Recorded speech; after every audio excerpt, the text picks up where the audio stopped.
मिर्जापुर के last episode में हमें पता चला था कि कोई रतिशंकर नाम का आदमी है जो कि त्रिपाठियों के खानदान पे सांप बन के बैठा है और उन सबको मारने की प्लानिंग शुरू कर चुका है। तो आखिर ये रतिशंकर कौन है और इसका त्रिपाठियों के खानदान से क्या लेना देना है, इसी कंटिन्यूटी को दिखाते हुए एपिसोड नंबर 3 की शुरुआत होती है, जहाँ पे एपिसोड की स्टार्टिंग 20 साल पहले की दिखाई जाती है, जहाँ त्रिपाठियों की पूरी फैमिली यहाँ पे थी, यानी कि बाबूजी जिनका नाम था सत्यानंद त्रिपाठी, इसी के साथ में कालीन भैया की वाइफ और छोटा सा मुन्ना मकबूल जो कि इनका बॉडीगार्ड हमेशा से था, ये सारे के सारे मेला देखने के लिए आए थे। और इसी समय त्रिपाठियों के खानदान पे फैमिली के ऊपर अटैक हो जाता है। वो तो कैसे तैसे करके सारे के सारे बात संभाल लेते हैं। इस बीच के अंदर मकबूल के ऊपर भी तलवार चल जाती है और मकबूल काफी ज्यादा घायल हो जाता है। जिन लोगों ने त्रिपाठियों के ऊपर अटैक किया था उसका नाम अजीत ठाकुर था। आज से 20 साल पहले मिर्जापुर के ऊपर राज करने के लिए दो बहुत बड़े बड़े बाहुबली थे, दो सबसे बड़े बड़े डॉन जो कि पूरे पूर्वांचल को चलाते थे। लेकिन अजीत ठाकुर मिर्जापुर का अकेला बाहुबली बनना चाहता था और इसी कारण वो त्रिपाठियों को खत्म करना चाहता था। लेकिन अजीत कुमार के भेजे हुए लोग त्रिपाठियों को खत्म नहीं कर पाए और अब जब त्रिपाठी खानदान के लोग बच गए तो वो खुद अजीत कुमार की पूरी फैमिली को मरवा देते हैं। साथ ही में अजीत कुमार को जिंदा उठा के लाया जाता है और पूरे के पूरे मिर्जापुर के सामने खुद बाबूजी यानी कि सत्यानंद त्रिपाठी अजीत कुमार के सर पे गोली मार के उसका सर फाड़ देते हैं और सभी को इन्फॉर्म करते हैं कि आज के बाद मिर्जापुर का जो नया बाहुबली होगा वो खुद सत्यानंद त्रिपाठी होगा और उसके दो ही वारिस होंगे, पहला वारिस कालीन और उसी के साथ में दूसरा वारिस मुन्ना यानी कि उनका पोता। अब इसी समय पे गाइस यहाँ पे रतिशंकर त्रिपाठियों के साथ में हमेशा से रहा करता था फैमिली मेंबर के जैसे। लेकिन उस दिन रतिशंकर की सबसे बड़ी गलतफहमी दूर हो गई कि बाबूजी उसे अपना फैमिली मेंबर नहीं मानते बल्कि सिर्फ और सिर्फ वफादार मानते थे। रतिशंकर सोच रहा था कि मिर्जापुर के वारिस के अंदर उसे भी हिस्सा दिया जाएगा, लेकिन जैसे ही बाबूजी अपने ही खून का नाम लेते हैं और रतिशंकर का नाम नहीं लेते तो रतिशंकर बहुत ज्यादा हर्ट होता है इस बात से। शहर के अंदर अब दो पुतले बना दिए जाते हैं, एक तो बाबूजी का पुतला और इसी के साथ में एक कालीन भैया का पुतला। कहानी जिसके बाद प्रेजेंट टाइम के अंदर शिफ्ट होती है। यहाँ पे शरद जो कि रतिशंकर का बेटा था वो इंजीनियरिंग कर रहा था और उसे इन सारे खून खराबी के अंदर नहीं पड़ना था। वो रहता भी बाहर ही था जौनपुर से और साथ ही में अपने फादर रतिशंकर को कहता है कि बेचारे को जलाने की क्या जरूरत थी, गोली मार के खत्म कर देते। रतिशंकर उस जलते हुए आदमी को गोली मार देता है। साथ ही में रतिशंकर खुद की बेइज्जती का बदला लेना चाहता था। अब आखिर ये बेइज्जती और क्या हुई है ये तो गाइस आगे पता चलेगा। शरद कहता है कि अगर आपको अपना बदला पूरा लेना है तो आप उन्हें खुद के जंगल में नहीं मार सकते। इसका मतलब था कि कालीन भैया अगर खुद के मिर्जापुर में रहेंगे तो वो फुल सिक्योरिटी में रहेंगे। जैसे ही कालीन भैया कभी भी बाहर आए तो रतिशंकर अगर उसके ऊपर अटैक कराएंगे तो शायद जरूर कालीन का किस्सा खत्म हो सकता है। रतिशंकर को आइडिया पसंद आता है। इसी के साथ हम कालीन भैया को देखते हैं जिनके पास में राजा आता है। राजा यहाँ पे काम करने वाला नौकर था, पूरे घर का सारा काम किया करता था वो। साथ ही में कालीन भैया का वफादार भी था, यानी कि उनका वॉलेट कमरे के अंदर छूट गया था तो राजा वॉलेट ला के भी देता है। कालीन भैया गाड़ी के अंदर बैठ जाते हैं और इसी के साथ में गुड्डू और बबलू को अपनी फैक्ट्री पे ले आते हैं। फैक्ट्री के आगे की तरफ तो कालीन बन रहे थे, वहीं पे पीछे की तरफ कट्टों की फैक्ट्री खुली हुई थी जहाँ पे हर तरफ अलग अलग तरीके के कट्टे बनाए जा रहे थे। गुड्डू और बबलू को समझाया जाता है। मकबूल उठा के बताता है कि आखिर ये कट्टे बनते कैसे हैं, किस तरीके का लोहा काम में आता है। पहले तो ये हल्का लोहा हुआ करता था लेकिन कुछ टाइम बाद से ट्रक के टायरों के टूटे हुए हिस्से और इसी के साथ में लोहे के पाइप से कट्टों को बनाया जाता है। ये सारी चीजें बबलू अच्छी तरीके से नोट कर रहा था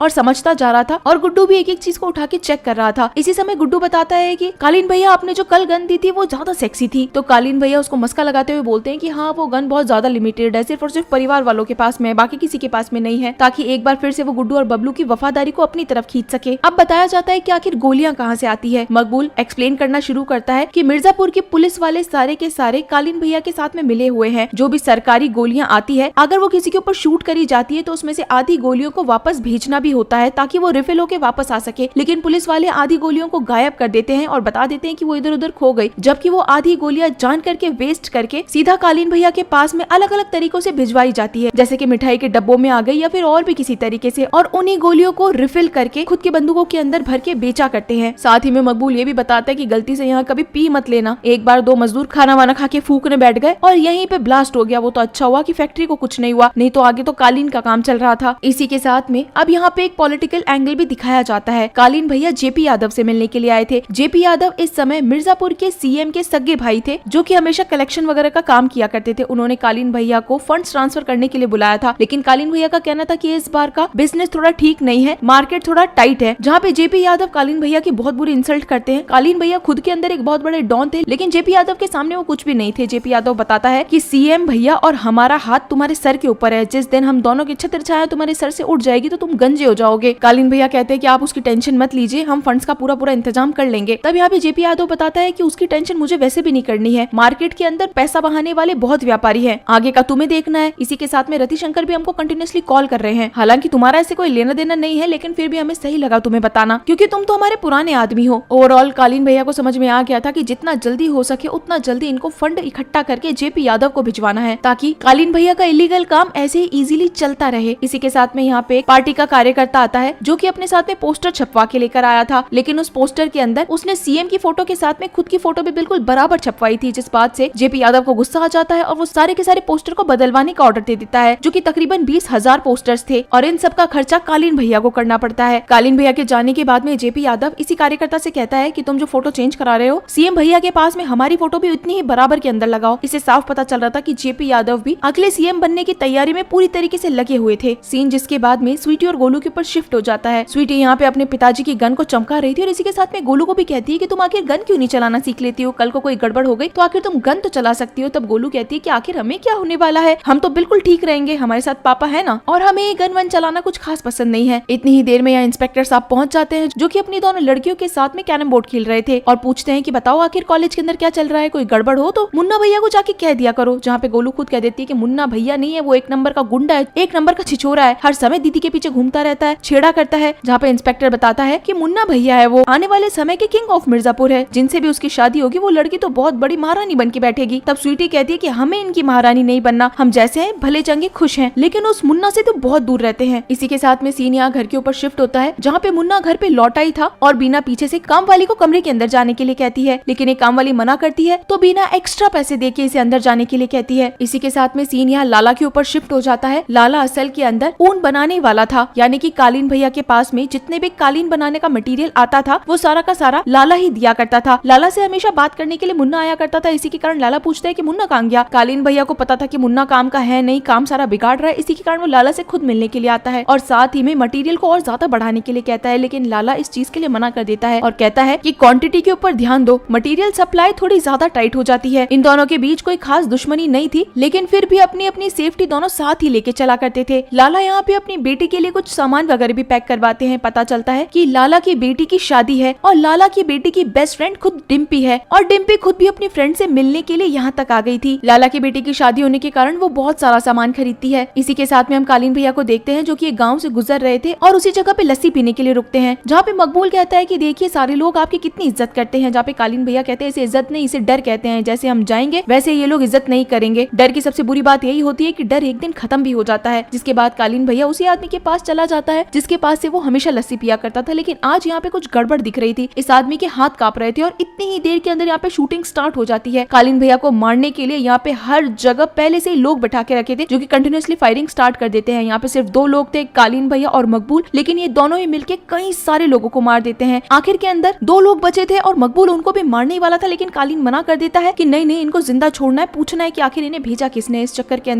के अंदर कालीन और मकबूल दोनों खुद भी घायल होते हैं। वो 2 आदमी जो कि बच गए थे उन्हीं दोनों को उठा के अब मिर्जापुर लेके आया जाता है, जिन्हें मकबूल बहुत बुरी तरीके से मारता है और फिर पूछता है बताओ आखिर तुम्हें किसने भेजा। तब ये दोनों बोलते हैं कि साहब हम परिवार वाले हैं, अगर हमने नाम बता दिया तो हम ऐसे ही मर जाएंगे। तो कालीन भैया और मकबूल कहते हैं कि अगर तुम नाम नहीं बताओगे तो भी तुम मरने ही वाले हो, तो इससे अच्छा तो है कि जिंदा तो रहो। जिसके बाद में पता चलता है कि इन दोनों को ही रतिशंकर ने भेजा था। कालीन भैया का अब तो सच में दिमाग खराब हो जाता है कि इस रतिशंकर का कुछ तो करना ही पड़ेगा, साथ ही में बताना पड़ेगा कि आखिर इनके भेजे हुए गुंडों का हुआ क्या था। मकबूल जाके सारे के सारे जिन जिन लोगों को मारा था उन लोगों को पेड़ के ऊपर टंगा के आ जाता है जौनपुर के अंदर, ताकि रतिशंकर खुद देख सके कि उसके भेजे हुए लोग कालीन भैया का कुछ भी नहीं बिगाड़ पाए। रात होने पे कालीन भैया, बाबूजी यानी कि सारे के सारे घर वाले एक साथ में बैठे थे, जहाँ पे कालीन भैया बताता है कि आज रतिशंकर ने कालीन भैया के ऊपर अटैक करने के लिए लोगों को भेजा था। कुछ दिनों पहले मुन्ना के ऊपर अटैक हुआ था, आखिर ऐसा कब तक चलता रहेगा। मुन्ना भड़क जाता है और कहता है कि आप हमें बोलिए तो सही, हम अभी के अभी रतिशंकर को मार के आ जाएंगे, आप हमें कहते क्यों नहीं है, हम आखिर इतना इंतजार कर ही क्यों रहे हैं। तब कालीन भैया कहते हैं कि तुम अभी पागल हो, रतिशंकर फुल प्रिपेयर्ड बैठा है कि हम अभी के अभी जवाब देंगे, अगर हमने अभी के अभी एक्शन लिया तो वो रिएक्शन के अंदर बहुत खून खराबा कर देगा, हमें उस समय अटैक करना है जिस समय उसने सोचा भी नहीं होगा। ये बात सुन के मुन्ना शांत हो जाता है और साथ में बाबूजी कहते हैं कि उसे उसी समय खत्म कर देना चाहिए, काम अधूरा नहीं छोड़ना चाहिए था। अब काम अधूरा वाले सीन को दिखाने के लिए सीन पास्ट के अंदर शिफ्ट हो जाता है, जहाँ पे हम देखते हैं कि मकबूल काफी ज्यादा घायल था और बाबूजी उसे देखने के लिए उसके घर पे आए थे। मकबूल के साथ उसकी माँ भी थी और साथ ही में कालीन भैया और कई सारे लोग भी थे। रतिशंकर मिलने के लिए आता है और पता चलता है कि रतिशंकर आते ही इतना ज्यादा गुस्से के अंदर था कि बाबूजी के ऊपर अटैक कर देता है कि आखिर आपने हमें वारिस क्यों नहीं बनाया, हम आपके इतने ज्यादा वफादार थे, हम तो आपके परिवार के जैसे थे, तो आखिर आपने हमारे साथ ऐसा बदला क्यों लिया। इस चक्कर के अंदर काफी ज्यादा खून खराबा हो जाता है। मकबूल को एक बार फिर से लग जाती है। मकबूल की माँ रतिशंकर को रोकने की कोशिश करती है, तो इस चक्कर के अंदर रतिशंकर मकबूल की माँ को ऑलमोस्ट मारने ही वाला था कि तभी बाबूजी बीच में आ जाते हैं और उनके कमर और पैर के बीच में गोली लग जाती है। इतनी ही देर के अंदर कालीन भैया और कालीन भैया के लोग आके रतिशंकर को पकड़ लेते हैं। जिस समय कालीन भैया को गुस्सा आता है वो गरम गरम प्रेस रतिशंकर के चेहरे पे लगा देते हैं, साथ ही में सीना भी जला देते हैं। रतिशंकर को मारने ही वाले थे लेकिन तभी बाबूजी मना कर देते हैं कि नहीं, उसे कोई नहीं मारेगा, उसे हाथ भी नहीं लगाएगा। इसी के साथ में बाबूजी हॉस्पिटल के अंदर थे, उनका इलाज चल रहा था। तब मकबूल भी उनके पास बैठा था और मकबूल उस समय कसम खाता है कि वो आज के बाद हर समय त्रिपाठियों का कर्जदार रहेगा, वो हर समय उनका गुलाम ही रहेगा। यानी कि यही वो वक्त था जब मकबूल त्रिपाठियों का सबसे ज्यादा वफादार बना था। इसी के साथ में बाबूजी यहाँ पे रतिशंकर को मिलने के लिए बुलाते हैं। अब जब रतिशंकर को लाया जाता है तो रतिशंकर से पूछा जाता है कि आखिर तुमने ऐसा क्यों किया। रतिशंकर भड़का हुआ तो था ही, जिसके बाद में बाबूजी कहते हैं कि अब रतिशंकर तुम चले जाओ यहाँ से, हम तुम्हें आज के बाद जौनपुर देते हैं, आज के बाद मिर्जापुर की तरफ पलट के भी मत देखना, नहीं तो अच्छा नहीं होगा। कालीन भैया को गुस्सा तो आ ही रखा था। इसी के कारण जब वो रतिशंकर को यहाँ से निकाल रहा था तो रतिशंकर को हमेशा ये बेइज्जती याद रहे, इसी के कारण वो रतिशंकर के सीने पे एक बहुत बड़ा कट लगा देता है और कहता है कि तुम गद्दार थे, तुमने हमारे बाबूजी के ऊपर गोली चलाई और हमेशा याद रखना कि तुमने मिर्जापुर से गद्दारी करी और अब चले जाओ यहाँ से। सीन प्रेजेंट के अंदर शिफ्ट होता है जहाँ पे रतिशंकर को अपना वही कट यानी कि वही बदला याद आता है। इसी के साथ में गुड्डू और बबलू की और ज्यादा ट्रेनिंग कराने के लिए उन दोनों को उसी कसाई खाने के अंदर लाया जाता है जो कि यहाँ का सबसे खास कबूतर था। यहाँ पर मुन्ना भैया, कालीन भैया, मकबूल वगैरह सब लोग थे। जहाँ पे मुन्ना समझाने की कोशिश करता है कि ये जो कट्टे हैं इसका सारा काम हम संभालते हैं, कुछ छोटे मोटे कबूतर हैं और कबूतर इन कट्टों को लेने के बाद में पैसा देते हैं और ये सारी चीज एक चेन के अंदर चलती रहती है और सारे के सारे आके हमको रिपोर्ट करते हैं। जिसके बाद में बबलू के मन में एक क्वेश्चन था कि अगर कोई किसी को मार देता है तो क्या उस बंदूक से किसी को ट्रेस नहीं किया जा सकता, यानी कि कोई पकड़ नहीं सकता क्या कि ये गोली कालीन भैया के यहाँ से चलाई गई है। तो इस चीज का जवाब मुन्ना के पास था ही नहीं, यानी कि उसके पास में इतनी नॉलेज ही नहीं थी। तभी पीछे वाला उस्मान भाई बबलू को जवाब देता है कि ये 1500 2000 के कट्टे हैं और इनके ऊपर किसी तरीके की छाप नहीं है। अगर किसी ने किसी को मार दिया तो उसी समय कट्टे को नाले के अंदर फेंक के भाग जाता है इंसान, और जरूरी नहीं है कि हमेशा मारने के लिए इस्तेमाल हो। मुन्ना बताता है कि कई बार इन कट्टों को लोग सिर्फ और सिर्फ दिखावे के लिए भी खरीदते हैं। और उसी समय गुड्डू बोल पड़ता है कि हाँ भैया, आपने भी तो चलाई थी उस दिन, बारात के अंदर दूल्हे को उड़ा दिया था। सारे के सारे एकदम से चुप हो जाते हैं यहाँ पे। जिसके बाद में कालीन भैया गुड्डू और बबलू दोनों को कहते हैं कि देखो, हमने तुम्हें इसीलिए रखा है ताकि तुम कट्टों का व्यापार बढ़ा सको, तुम्हें एकदम फ्री हैंड दे रहे हैं, जितना बेच सकते हो उतना ज्यादा बेचो, इसका व्यापार बढ़ाओ, कर पाओगे ना। गुड्डू और बबलू दोनों हाँ कर देते हैं। इसी के साथ में रात में कालीन भैया बीना के साथ में थे और इस टाइम पे बीना खुश नहीं थी, लेकिन वो झूठ के अंदर कालीन भैया को कह देती है कि हाँ सब कुछ ठीक था।